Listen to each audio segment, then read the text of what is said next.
Alright, my editing skills are crap, but can the same thing be said about Get Out? Stick around and find out. Sorry guys, I'm not gonna get out my signs and do my usual singing intro thing. My voice is totally screwed. I got a bug earlier this week. I'm gonna try and muscle through this review. Geez, if I can focus. I think I need a nap. Anyway. I'm Peter Franson from Spirit Blade Productions and christiangeekcentral.com. This is my uncut review of the movie. Oh, geez, I don't even have the right notes up. Where are my notes for this?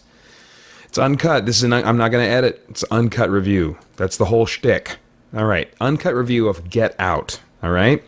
Now this is like a movie that intrigued me because it had kind of like a creepy vibe to it. It looked like, it could end up being like a teeny bopper thriller of the week, and I was like, oh, I really hope it's not that. I don't really typically go see those or review those, but it looks like it could be something different, so I definitely wanted to give it a shot. The synopsis, I didn't really like the synopsis on IMDb, either one that they had there, so I just kind of wrote my own. I would describe it this way. Chris, a young black man, meets his white girlfriend's family for the first time by spending a weekend with her at their remote estate. As the behavior of those he meets in this community becomes ever more unsettling, Chris realizes he may be in great danger if he doesn't quickly find a way to leave. All right, so let's talk about the story and the script and the pacing and stuff like that. It maintains tension pretty well through the whole course of the movie. I mean, I was never bored. It's got some small H.P. Lovecraft vibes. I don't mean in the sense of... no, actually, I don't want to get too specific. It's got a mystery, creepy vibe, and part of the tension is like, what is going on? What is the mystery? So I don't want to say too much. I'll just say it has an H.P. Lovecraft vibe, not a ton. But it's got a little bit of that, where it's creepy, and the creepiness comes from that which is unknown and not able to be understood. So in that sense, I would compare it to some H.P. Lovecraft stuff. The story follows the pattern that you've probably seen in other movies of, you got this normal person entering a strange community that maybe just seems a little weird at first, and then it increasingly becomes more and more creepy and then more and more dangerous, and to the point where that person is trying to then leave and they're having trouble leaving. We've seen this kind of story structure many times before. The tension starts based on just social awkwardness, which I thought was a cool way to start, and then transitions to creepiness, and then finally to suspense thrills. Halfway through this movie, I realized that it would either explain the weirdness that for much of the movie is like totally unexplaining. You're just like, what the crap, They would either explain that in the climax, or it would just ramp up the weirdness and not really explain it fully, maybe just give a basic blanket, brief explanation, but not explain the totality of it. I normally would say, I want the explanation. I mean, really, I want both. The two options I saw were explain it or ramp up the weirdness. Really, I'd love both. I'd love for you to explain the cause of all the weirdness and then ramp it up so that I'm just like, what the crap is happening at the end, But I think more often it's going to be one or the other, and a lot of times the explanation is disappointing. And likewise, I find that sometimes in movies that don't ramp the weirdness up, that they don't explain what is causing all the weirdness, and yet at the same time they don't quite ramp it up at the end. It can kind of like fall flat, So halfway. So where am I in my notes? Oh my gosh, guys, I'm so sorry.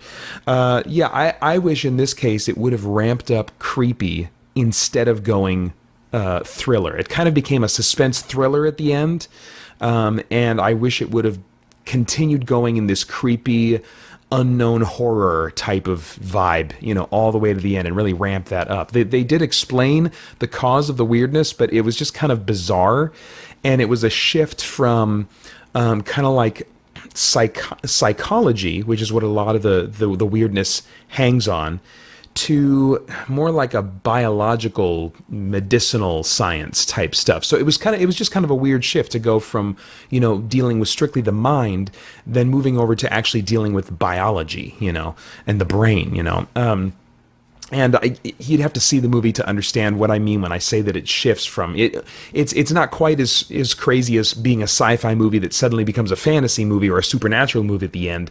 But I think there's an analog there, and that shift was kind of like, I don't know, it was disappointing somehow. Anyway, I really want in a movie that feels like this, where it's creepy and it's ramping up the creepiness. I want in that climax for my jaw to just drop at the climactic reveal of a story that feels like this, and that's not really what I got.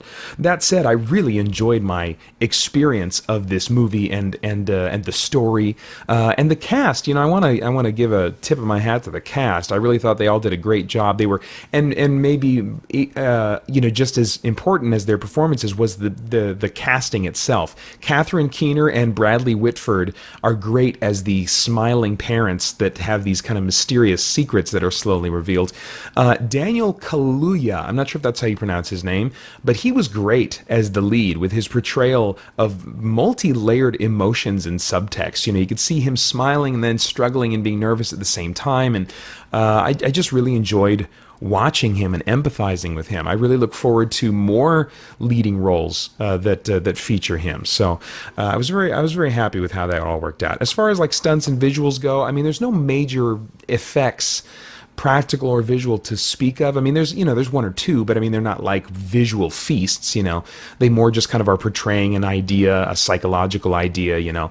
This movie is more about how things are shot than visual effects. There's like some of the creepiness in one scene was just caused by the type of lens they used and how close they moved into a woman's face and stayed there. I was like, oh, we need to cut away. This is super uncomfortable, So I really appreciated how the movie was shot, and I felt like that kind of took the place of what visual effects might have done to kind of create some creepy moments. All right, so as you may know, if you've watched my reviews before, I always try to ask myself, is there anything of worthwhile moral or spiritual or philosophical significance that might come to mind and be worth thinking about, or that might stimulate worthwhile thought or conversation as a result of taking in this experience? And I think maybe in this one, racism is a major theme in this movie, but the portrayal of it is very interesting. And I think that I don't know, I would love to sit down with the writer and ask, how do they define racism? This movie's version of racism, I think, this is my impression of it, is that it manifests in this movie as white people who seem uncomfortable around a black man, as though they haven't been around many black people before, and yet they try to be welcoming and relatable. And this gets clumsy and awkward at times, but I have to ask, does discomfort towards someone different from us necessarily indicate a negative attitude toward them? I think we should be careful to say no. I think we need to try and give each other the benefit of the doubt before mentally labeling each other as racist or judgmental if it's not a race situation. I'm obviously not a black man and can't speak to that experience. I've been in situations where identifying myself as a Christian makes someone else noticeably uncomfortable, to the point of kind of overcompensating to kind of be friendly. I've experienced the same thing with Christians who discover that I love Dungeons and Dragons or other nerdy things that kind of make them nervous. So I can relate to a feeling. I'm not saying, this is the same as what someone experiencing racism has felt, but I can relate to some kind of feeling of insecurity that makes it really easy to mentally accuse someone of judging me. But when I do that, I'm really just kind of judging them. I'm in my mind saying they're judgmental, right? I've just judged them as being judgmental, without truly objectively knowing the intent of their heart. And I think that some people can be uncomfortable with those who are different from them, but really be trying to kind of reach out. So I come away from this movie wanting to say, okay, yeah, well, let's definitely run away from people who are trying to hypnotize us, but try to give those who are uncomfortable with us the benefit of the doubt. They might, in their own kind of awkward way, be trying to reach out to us and develop a connection with us or grow personally in the types of people that they interact with, and I think we should be open to that, even if it does feel weird at the time. All right, well, I have no idea what your tastes are in fiction or movies, but if I were a time traveler, I'd go back in time Sensei Pater. Hey, definitely see this one, but wait for it. Wait for Redbox. There are very few movies that you would really want to go out and see in the theater and pay full price for. And this isn't one of those movies. It's not a movie you're going to rave about for years to come, but it's a great way for you to spend a night at the price of a rental. All right, this one's rated R for violence, bloody images, and language, including sexual references. All right, those are my thoughts. I'd love to get yours in the comments below. Please do like, share, and subscribe if you like this video and want to share it with somebody and want more videos like it. Then that's how you make those things happen. Also, go over to spiritblade.com and see the podcasts and the audio dramas and all the behind-the-scenes content type stuff that we have for you there. You can see all that we do aside from this YouTube channel and Christian Geek Central. I think there's some stuff there that you'll dig if you enjoy this channel. There's a good chance that you'll enjoy what we're doing over at spiritblade.com. And also, there's a ton more content and community at christiangeekcentral.com. I hope you'll join us there soon as we continue to geek out. And there was the button. Seek the truth.